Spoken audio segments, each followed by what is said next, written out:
Buenas tardes, hermanos, porque pasamos las 12 ya. Me da mucha alegría saludarlos, hermanos. Quise guardar un poco de palabra para acá, a este momento. Quiero agradecer al Señor la bendición de haber estado con ustedes. El Señor me regaló este momento, este tiempo, este espacio de la semana para estar con ustedes y agradezco al Señor por eso. Aunque no sabían lo siguiente que voy a decir, lo sabían ustedes. Pero era una expectativa muy grande para mí, porque ya me habían hablado del frío, pero ahora yo lo conocí cara a cara. ¿Pero por qué les digo esto? Porque yo tengo mi garganta dañada por asuntos de salud. Solo puedo funcionar con una sola cuerda. La otra cuerda está bloqueada. Y yo doy gracias a Dios porque Él permitió que tuviese una sola cuerda, porque con una sola cuerda se puede predicar. Pero el temor que yo tenía eran los cambios de temperaturas. Que una de las cosas que el médico me dijo, me recomendó, evite por todos los medios los cambios de temperatura. Y como acá ustedes son personas que ya están acostumbradas, por supuesto, esto ya no es una situación que preocupe acá, pero sí para los que venimos de lugares más templados y de lugares donde está calefaccionado, y salir afuera puede ser, para el caso mío, un poco complicado. Pero el Señor tiene las palabras últimas. Así que, hermano, con mi única cuerda quiero terminar esta semana. Vamos a hacer lo siguiente. El pastor ocupó una figura sin ponernos de acuerdo. Yo dije, ¿cómo hago para que este tema pueda quedar claro? Jesús tenía una estrategia para eso cuando enseñaba. Y el Señor enseñaba ocupando una figura conocida para que las personas al ver la relacionaran con lo que Él iba a enseñar. Y yo trato de que mis temas puedan ser relacionados con algo que podamos conocer para que pueda quedar un poco más en nuestra mente, en nuestro corazón. Y hoy día pensé hacerlo como un viaje, como un viaje en avión. Los pilotos, para poder ir de un lugar a otro, ellos tienen que tener mucho cuidado. Porque el piloto tiene que trazar, configurar el viaje. Y cuando es un viaje en avión, tiene que ser los detalles cuidados hasta lo mínimo. Porque que una tragedia en avión, ¿quedan sobrevivientes o no quedan? Es difícil que queden. Por lo tanto, los pilotos tienen una tremenda responsabilidad y configuran el viaje. Vamos a hacer el viaje de tal lugar a tal lugar. Pero ese viaje vamos a contemplar una escala. Y esa escala va a ser de tanto tiempo. Pero donde tenemos que llegar es nuestro destino, allá. Yo tengo que calcular la benzina, no. Gasolina, no. ¿Cómo se dice acá? Gasolina. Bueno, la gasolina. Tiene que calcular la cantidad que sirva para llegar, pero con un poco más por si hay que dar alguna vuelta por tema climático. Es así. Así que, hermano, el tema de hoy será un viaje. ¿Se atreven a ir conmigo? Entonces yo necesito configurar el tema esta mañana. Vamos a ir de un aeropuerto a otro aeropuerto con una escala. ¿De acuerdo? ¿De dónde partir? ¿De dónde? De Malaquías.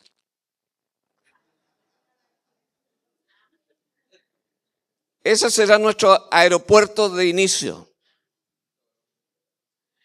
Vamos a hacer una escala en Lucas. Y de Lucas nos vamos a ir al destino, que ya le voy a decir dónde. Entonces ahora, ustedes van a abrir la Biblia en el aeropuerto de inicio. ¿Cómo se llama el aeropuerto de inicio? Malaquías Airport. Terminal 4. Porque es el capítulo 4. Y los versos 5 y 6, lo que leyó mi querida hermana Daniela. Muy bien, hermanos, vamos a iniciar nuestro viaje en Malaquías capítulo 4, versos 5 y 6. Dice así la escritura. He aquí yo os envío el profeta Elías, antes que venga el día de Jehová grande y terrible. Él hará volver el corazón de los padres hacia los hijos y el corazón de los hijos hacia los padres. No sea que yo venga y hiera la tierra con maldición. De esta declaración cierra el Antiguo Testamento, con esta declaración. Esta declaración es una profecía, es un anuncio. Es una profecía que generalmente no tomamos en cuenta, pero es una profecía muy importante para nosotros, lo que hemos alcanzado el fin de los siglos. Entonces vamos a ir a ese aeropuerto porque ahí hay una información. En primer término, esta profecía se aplicó, se cumplió con el ministerio de Juan el Bautista. Ya lo vamos a ver. Pero me va a interesar leer ahí una información que es relevante, porque ahí está algunas cuestiones que van a ser muy importantes en nuestras conclusiones. Entonces vamos a ir al primer aeropuerto, donde vamos a hacer, ¿qué es lo que vamos a hacer ahí? Una escala. Capítulo 1, versos 13 y 17. San Lucas, capítulo 1.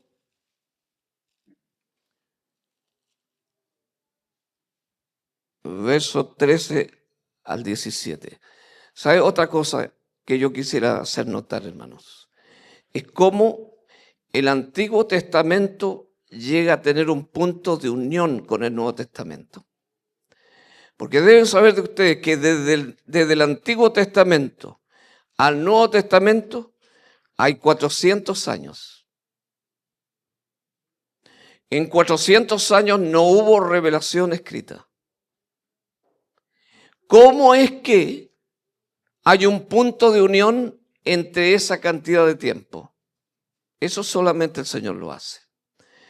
Entonces pareciera que el Nuevo Testamento recoge la profecía de Malaquías y la toma y la aplica acá, y nosotros tenemos la descripción de ese cumplimiento.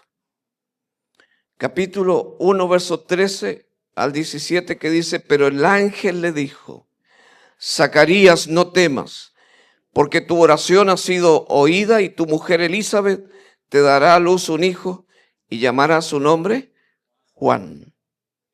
Y tendrás gozo y alegría y muchos se regocijarán de su nacimiento, porque será grande delante de Dios. No beberá vino ni sidra y será lleno del Espíritu Santo aún desde el vientre de su madre. Y hará que muchos de los hijos de Israel se conviertan al Señor Dios de ellos. E irá delante de él con el espíritu y el poder, ¿de quién? De Elías, para hacer volver los corazones de los padres a los hijos y de los rebeldes a la prudencia de los justos, para preparar al Señor un pueblo bien dispuesto. Oye, hermano, es impresionante el asunto. ¿Dónde está enfocado el ministerio de Juan el Bautista? En convertir a los hijos de Dios. ¿Qué significa eso? Es que los hijos de Dios existentes en ese tiempo no tenían un corazón convertido. Y para poder ayudarnos, para poder hacer lo más práctico posible, la revelación dice que el trabajo de Juan el Bautista con su predicación, con su enseñanza, era convertir a los rebeldes a ser prudentes. ¿Cómo yo convierto un rebelde? Cuando el rebelde está vinculado con la violencia, está vinculado con un corazón rencoroso, está vinculado con malas palabras. ¿Cómo se va a tomar una persona así y la va a transformar en una persona prudente? Y una persona prudente es una persona ubicada, una persona que guarda silencio cuando hay que guardar silencio, que cuando hay que hablar, habla, pero puede situarse, ubicarse, porque es una persona prudente. Los hijos de Dios, entonces, yo entiendo que una de las revelaciones del carácter es justamente la prudencia. El prudente reacciona en el momento oportuno. El rebelde reacciona en momento inoportuno. Porque los hijos de Dios son conocidos no solo por sus acciones, sino por sus reacciones. Por lo tanto, un trabajo así, el Señor espera hacer antes que venga el día grande y terrible. Porque vuelvo a reiterar, hermanos, Elías, el ministerio que él encomendó en Juan el Bautista, debe ser aplicado para nosotros ahora. Ahora, ¿quién será ese Juan el Bautista ahora? Pero los mensajeros, los que transmiten la palabra, los que enseñan a la iglesia, los miembros de la iglesia. Usted en este momento, yo, todos nosotros y muchos a través de la imagen de internet están asistiendo a un lugar donde yo necesito aprender. Yo debo exponer mi corazón, mi mente para ser llamado por el Espíritu Santo. Para que yo recapacite, para que yo piense. Yo vengo a la iglesia más que participar de una liturgia, de una forma. Yo vengo a la iglesia a escuchar la palabra de Dios para que esa palabra me hable a mí y yo pueda exponer mi corazón para que el Señor me convierta. Y para que el Señor me convierta, yo necesito ser convencido. Y para que entonces yo esté convencido, el Señor pueda convertirme en una persona rebelde a una persona prudente. Ahora, la rebeldía se entiende como alguien que rechaza a Dios, pero no abiertamente. Yo puedo estar aquí sentado en la iglesia, pero puedo estar muy lejos de Dios. A mí no me dice que usted está sentado aquí porque está cerca del Señor. No necesariamente. Y podemos guardar las formas de religión, puedo asistir a la iglesia, puedo escuchar la palabra, pero yo no me siento en frecuencia con el Señor. Entonces, yo quiero descubrir, hermanos, con ustedes, y ahora nos vamos a ir al aeropuerto donde hay turbulencia. ¿También sentados? Porque allá vamos a llegar a un aeropuerto donde hay problemas, dificultades. Allá no está tan claramente la pista bien delimitada. Entonces yo necesito ir allá. Y voy a ir allá, hermanos, porque allá está Elías. Y me interesa qué es lo que hizo Elías, que el Señor como que toma eso y lo aplica para nosotros ahora.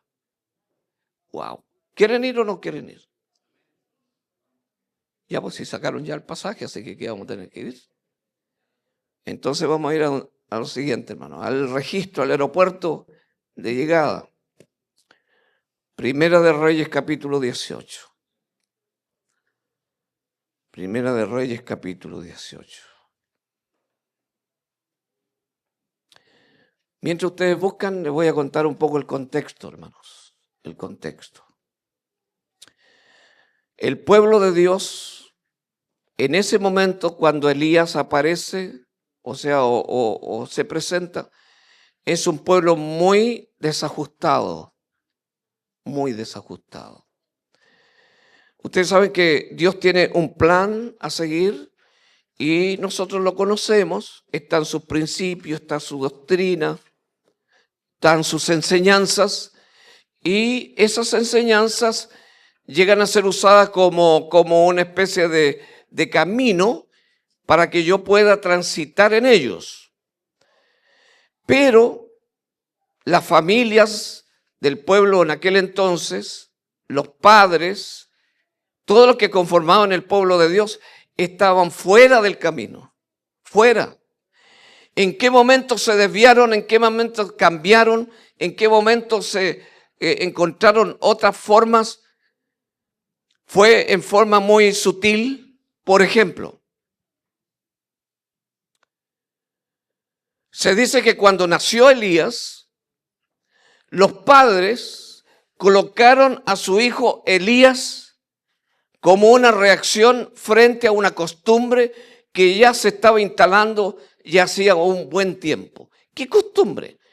En que los padres le colocaban a sus hijos nombres que tenían que ver con Baal. Baal Mani, Abí Baal. Los registros arqueológicos nos permiten tener esa información en que los padres estaban colocando nombres a sus hijos que no tenían nada que ver con los caminos de Dios. Y los padres de Elías le colocaron Elías. ¿Por qué le colocaron Elías? Como una reacción frente a ese desvío. Porque Elías significa Jehová es mi Dios. Eso significa Elías. Jehová es mi Dios. Mientras que las familias del pueblo de Dios se habían desviado de tal forma que ellos ya estaban gritando, ya estaban presentando de que Jehová ya no era su Dios, sino habían otros dioses.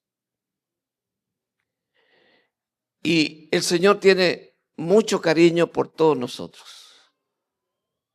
Tiene un amor profundo. Así que cuando eso ocurre en la vida nuestra y nosotros sin darnos cuenta empezamos a desviarnos, a tener costumbres que no tienen nada que ver con el pueblo de Dios, el Señor nos sale al encuentro.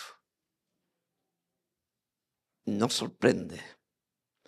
Pero con tanto amor que el Señor quiere que pensemos, analicemos, evaluemos y hagamos ¿qué? Hagamos un ajuste.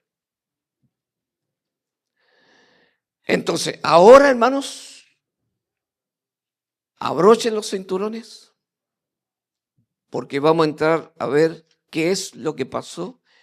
Cuando Elías ya creció, Elías ya se transformó en un joven y el Señor lo escogió como profeta. ¿Y qué es lo que hizo Dios a través de Elías? En su desesperación por tratar de hacer que el pueblo reaccionara en un momento muy crítico. ¿Ya? Capítulo 18, verso 20. Entonces Acab convocó a todos los hijos de Israel y reunió a los profetas en el monte Carmelo. Y acercándose Elías a todo el pueblo dijo: ¿hasta cuándo claudicaréis vosotros entre dos pensamientos? Si Jehová es Dios, seguidle. Y si Baal, id en pos de él. Y el pueblo respondió. ¿Qué respondió el pueblo? El pueblo no respondió palabra. ¿Saben por qué no respondió palabra? El pueblo se sintió sorprendido.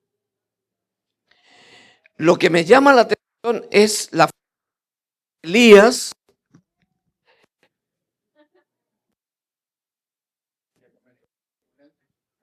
La turbulencia esta, yo les dije. Y Elías hace una pregunta.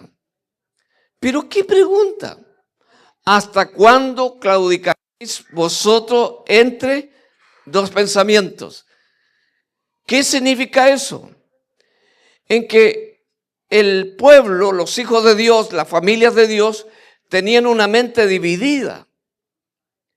Ellos dedicaban un momento al Señor, pero también dedicaban momentos para las cosas que no tenían nada que ver con Dios. Y dígame, ¿el Señor espera que mi corazón esté dividido o completamente entregado a Él? Completamente entregado a Él. Eso se llama consagración. Eso se llama estar dedicado al Señor. ¿Podemos vivir en este mundo? Sí. ¿Podemos trabajar? Claro. Pero este no es nuestro mundo. Nuestro mundo es Dios. Pero por alguna extraña circunstancia, la gente comenzó a desviarse tanto que a la respuesta, bueno, ¿quién es tu Dios? En realidad, ¿quién es mi Dios? Sí, es Baal, pero también es Dios. Sí, es Dios, pero también es Baal. Entonces quiere decir que el pueblo está en una confusión muy grande. Ahora, cuando los padres tienen una confusión en la mente con relación al Dios que adoran, ¿quién paga las consecuencias? Los niños, los hijos. Porque los hijos ven a sus padres teniendo actitudes completamente contrarias. Entonces los niños tienen una confusión en la cabeza. Pero el Señor interviene para que entonces el pueblo tenga la ocasión de poder rectificar, de volver al punto. Y lo hace de una manera en la cual nos hace pensar. A ver, hermanos, la primera turbulencia es la siguiente. Cuando miramos el pueblo de Dios en el tiempo final, la iglesia tiene un nombre para poner al pueblo de Dios en el tiempo final. ¿Cómo se llama? En Apocalipsis, ustedes ven, las iglesias tienen su nombre y el último nombre ahí es la Odisea. Y diga, la Odisea, ¿es frío o caliente? No es frío ni caliente. O sea, escucha bien, hermanos. O sea que la pregunta de Elías calza perfectamente con nosotros. Lo que dijo Elías allí, ¿hasta cuándo claudicaré entre dos pensamientos? Calza perfectamente para la iglesia el tiempo del fin. O sea, en otras palabras, nosotros necesitamos pensar, analizar. Para eso estamos. Necesitamos decir, Señor, sí es verdad, yo no estoy ni aquí, no estoy ni allá. Algo debo. Porque dígame, hermano, ¿cuándo va a venir el Señor? ¿Cuándo? No sabemos. Pero está cerca o no está cerca. Está cerca. Y si usted descansa, el Señor, capaz que estemos pasando por el último sábado de nuestra vida. Y si nosotros morimos, hasta llegó nuestro tiempo. Y para eso yo necesito estar bien ajustado, ¿o no? Entonces, ¿es relevante lo que estamos viendo ahora? Estamos viendo algo muy relevante, muy importante. Ahora, Elías en su desesperación, porque fíjese que es interesante lo que hay ahí, porque Elías era el único profeta que estaba en acción en ese momento. El único. Todos los otros profetas se habían desviado y Elías había permanecido fiel al Señor allí. Y al único profeta el Señor lo usó para hablarle al pueblo. Pero del otro lado habían 400 profetas de Baal, en la cual influían sobre las personas. Las enseñanzas que ellos daban influían sobre esas personas. Así que Elías tuvo que enfrentar a esos profetas, porque esos profetas estaban transformándose en maestros de aquellos que eran hijos de Dios. De manera que tuvo que desafiarlos. Tuvo que desafiarlos. Y este desafío está escrito aquí. Verso 22, y Elías volvió a decir al pueblo, solo yo he quedado profeta de Jehová, más de los profetas de Baal. ¿Hay cuánto? 450 hombres. Dénsenos pues 2 bueyes, y escojan ellos uno, y córtenlo en pedazos, y póngalo sobre leña. Pero no pongan, ¿qué no pongan? Fuego debajo. Y yo prepararé el otro buey, y lo pondré sobre leña, y ningún fuego pondré debajo. Invocad luego vosotros el nombre de vuestros dioses, y yo invocaré el nombre de Jehová, y el Dios que respondiere por medio de fuego, ese sea Dios. Y todo el pueblo respondió diciendo, bien has dicho, aceptamos el desafío. Hermanos, no se imaginan ustedes la ventolera que había ahí en ese momento, suficiente para producir una turbulencia. Entonces Elías dijo a los profetas de Baal, escogeos un buey y preparadlo vosotros primeros, pues que sois los más, e invocad el nombre de vuestros dioses, mas no pongáis fuego debajo. Y ellos tomaron el buey que le fue dado, y lo prepararon, e invocaron el nombre de Baal desde la mañana hasta el mediodía, diciendo, Baal, respóndenos. Pero no había voz ni quien respondiese. Entre tanto ellos andaban saltando cerca del altar que habían hecho.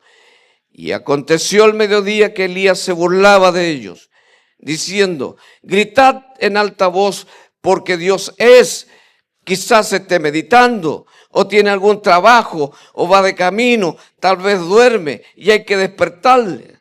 Y ellos clamaban a grandes voces, y se sajaban con cuchillos, con lancetas, conforme a su costumbre, hasta chorrear la sangre sobre ellos.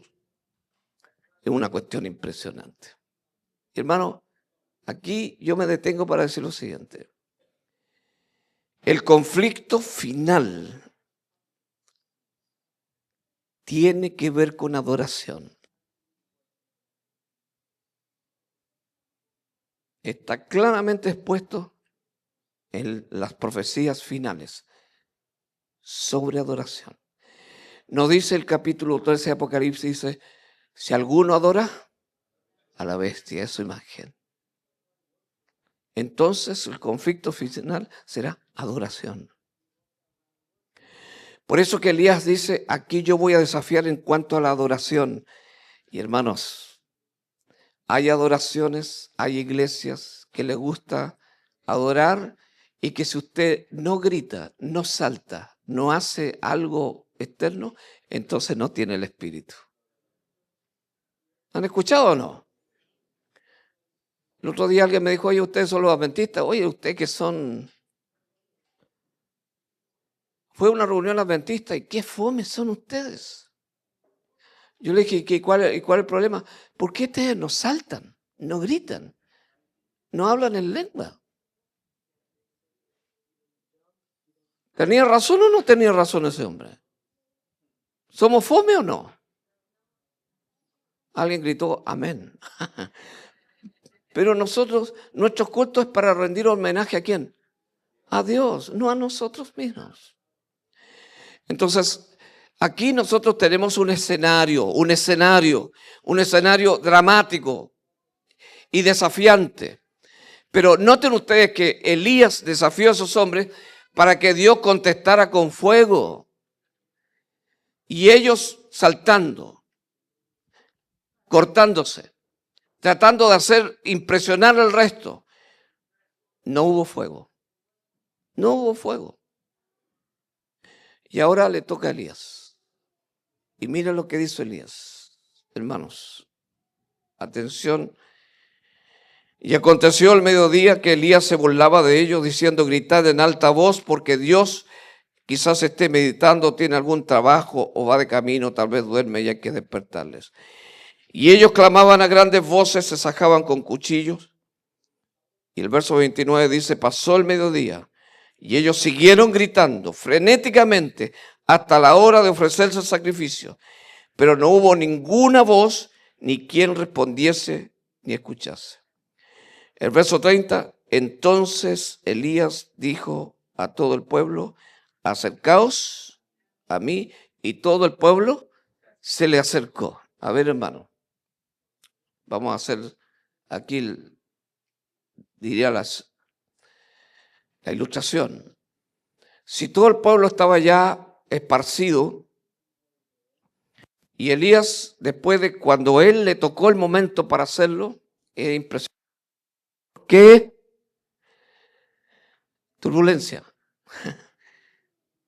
Cuando Elías llama a las personas hacia donde él está, todos estaban dispersos.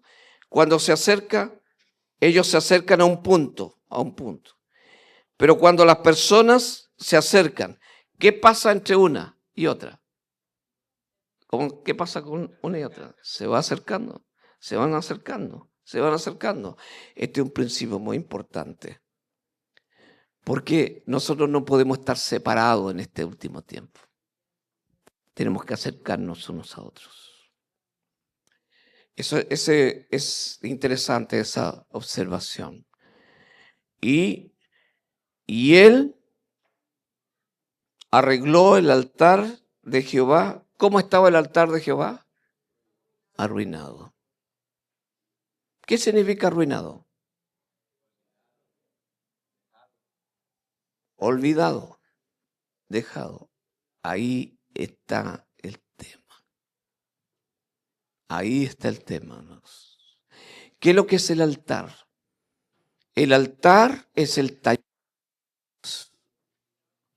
¿Escucharon? El altar, ¿qué es lo que es? De Dios. Voy a repetirlo porque el altar, yo quiero que esto nunca se les olvide. El altar es el taller de Dios, donde hace que un rebelde pase a ser un hombre prudente.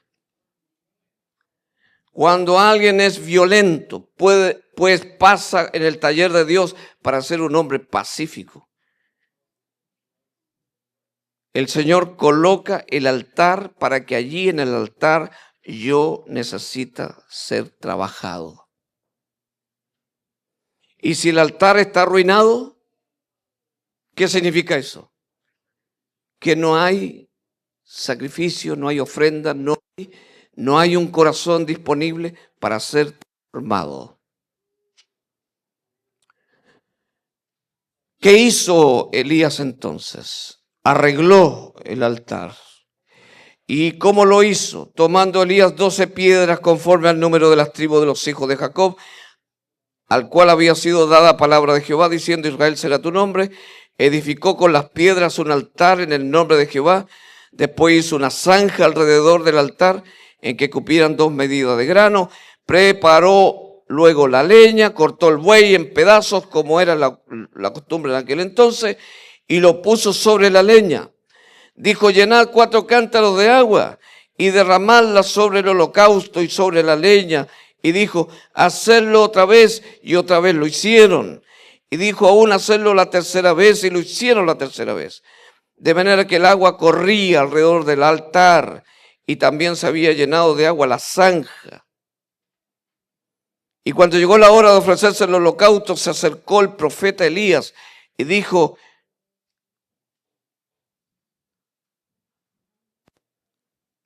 antes de entrar ahí, ¿por qué creen ustedes que Elías llenó el altar de agua? Agua y más agua. A ver, ¿qué creen ustedes? Porque ¿cómo se llaman? Los profetas de Baal estaban mirando tan atentamente porque ellos habían murmurado de que Elías tenía la fórmula para hacer fuego a él. Entonces Elías llenó de agua, ¿Puede una leña con agua prenderse? Y mire usted cómo Elías inteligentemente hizo eso, para que no hubiera duda que el fuego que iba a venir es fuego de Dios. Mira, y entonces tenemos aquí el verso 36. Jehová Dios de Abraham, de Isaac y de Israel, sea hoy manifiesto que tú eres Dios en Israel y que yo soy tu siervo y que por mandato tuyo he hecho todas estas cosas. Respóndeme, Jehová, respóndeme, para que conozca este pueblo que tú, Jehová, eres el Dios y que tú vuelves a ti el corazón de ellos. Entonces, ¿qué dice? Cayó fuego de Jehová y consumió el holocausto, la leña, las piedras y el polvo, y aún lamió el agua que estaba en la zanja, y viéndolo todo el pueblo se postraron y dijeron, Jehová es el Dios, Jehová es el Dios. Palabra de Dios. Hermano, cuando se habla del altar, se hablan de tres expresiones de ese altar. O sea, yo no me necesito preguntar, ¿cómo está mi altar? ¿Cuál es el altar? El lugar donde Jesús, cuando Dios y Dios hace el trabajo de transformar mi vida. Yo necesito atender ese altar. Yo esto lo aprendí hace muchos años atrás. Y yo procuro estar cada mañana, antes que comience el día, de rodillas delante de Dios en mi altar personal. Incluso tiene que haber un lugar en la casa destinado para encontrarse usted y el Señor. Y en ese lugar es donde yo digo, Señor, aquí está mi vida. Tú me conoces. Por favor, toma mi vida en tus manos y transfórmame, cámbiame. Por favor, te ruego que tú intervengas. Pon tus riendas, pongo mi rienda en tus manos.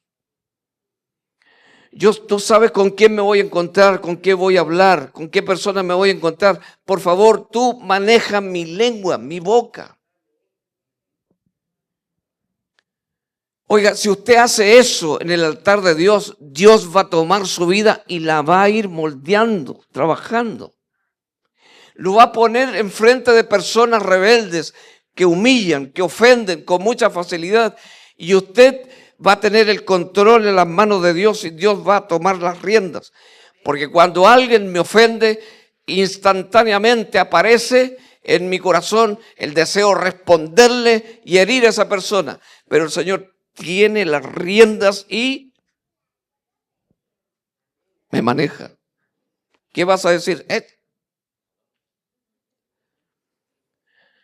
Ahora, si yo no tengo ese altar y yo me voy a la calle, al trabajo, a donde sea, hermano, el diablo lo va a agarrar a usted y lo va a dar vuelta para allá y para acá. Por eso, hermanos, que es tan fácil desviarme cuando yo no tengo el altar atendido. Y a veces la Biblia está con mucho polvo en los estantes de mi casa o el lugar de oración está arruinado. Ahora, ese es el altar personal, pero yo necesito tener el altar familiar, donde yo oro con mi esposa, con mis hijos. Porque hermano, mira, no se atreva, por favor. No se atreva a colocar a sus hijos ahí en la calle si usted no ha entregado sus hijos al Señor. No se atreva. Si usted entrega sus hijos al Señor, hay ángeles poderosos que guardan el camino de nuestros hijos. Controlan, administran, evitan. Porque que hay mentes enfermas en las calles, gente que está dominada por el mal, que si ese hombre se encuentra con mi hijo y está mi hijo sin la protección especial de Dios, expongo a mi hijo. Por eso yo necesito preguntarme, ¿el altar de mi casa está arruinado o está tendido? Y tercero, está el altar público.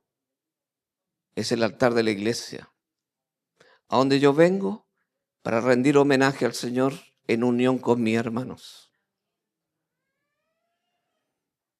Ahora el altar público no reemplaza al altar personal ni familiar. A veces yo digo voy a la iglesia y ya está, ¿no es cierto? Ahora, ustedes van a aprender, no fue el tema del hogar y la familia esta semana, eso lo hice con los hermanos de Berry. Pero yo les enseñé algo que ellos, yo creo que no van a olvidar. La casa se transforma en hogar siempre y cuando en esa casa haya fuego.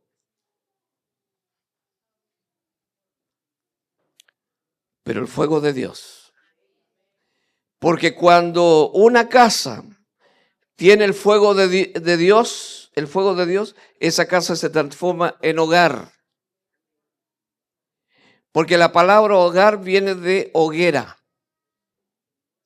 donde hay fuego. Y nosotros podemos tener muchas casas, pero pocos hogares. Y en la iglesia yo necesito tener casa o tener hogares. Hogares, donde esté el fuego de Dios encendido. Alguien me dice, oye, ¿tú cuántos años de casado tienes? Vamos a cumplir con mi esposa 40 años. 40 años. Y me dice, ¿cómo aguantaste tanto? ¿Cuál es el secreto? No te preguntan a ti, ¿cuál es el secreto? Y el secreto es mantener el fuego encendido. El fuego de Dios. Y cuando el fuego está encendido, Satanás entra, ve el fuego, se manda a cambiar. ¿Dónde entra Satanás a los hogares? Cuando nos ve el fuego encendido. Entonces esta mañana, hermanos, o esta tarde ya, tenemos que irnos de acá habiendo hecho una decisión. ¿Y cuál es la decisión? De reparar mi altar. Yo voy a pedir a mi hija que venga, porque mis hijos en la predicación del Evangelio, ellos, mientras estén al lado mío, mientras predico, ellos me apoyan con el canto. Así que mientras ella canta, si tú necesitas que el Señor te bendiga en forma especial, y sobre todo, hermanos, sobre todo, el Señor envíe el fuego a mi vida. Mientras ella canta, tú vas a venir al altar de Dios. No sé si es posible, Pastor Joel, pero mientras los hermanos vengan, coloquen en la pantalla una figura, no graben en este momento. Porque a veces los hermanos no quieren venir porque están saliendo para todo el mundo. Y a veces impide eso, ¿no? Yo no quiero que nadie se impida.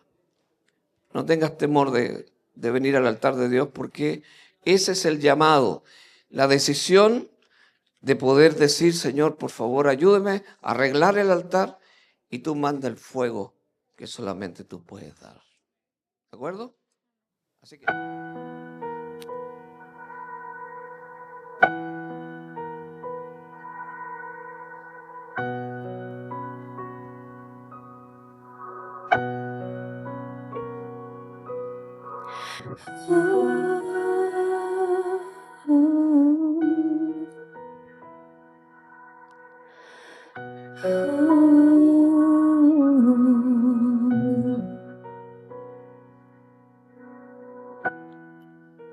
Sueño con el día en que el dolor no existirá.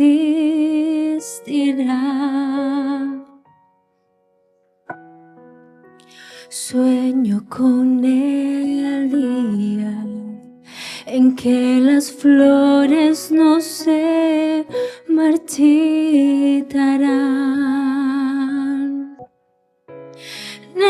Necesito encontrar un lugar donde reine la paz. Allí está mi hogar. Yo voy a vivir en un lugar de amor. Yo voy a vivir con Jesús, la esperanza para un mundo sin luz.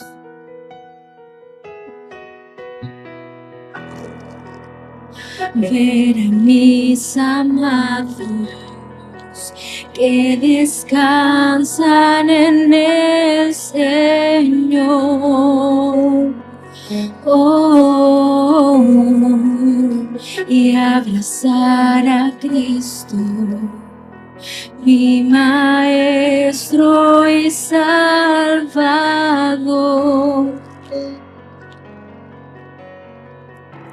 Necesito olvidar este mundo, quiero lista estar.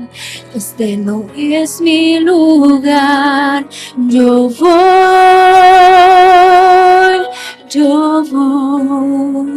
a vivir en un lugar de amor. Yo voy a vivir con Jesús, la esperanza para un mundo. Yo voy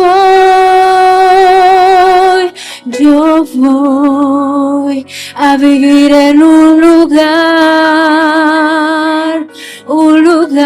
de amor. Yo voy a vivir con Jesús, la esperanza para un mundo sin luz. Yo voy.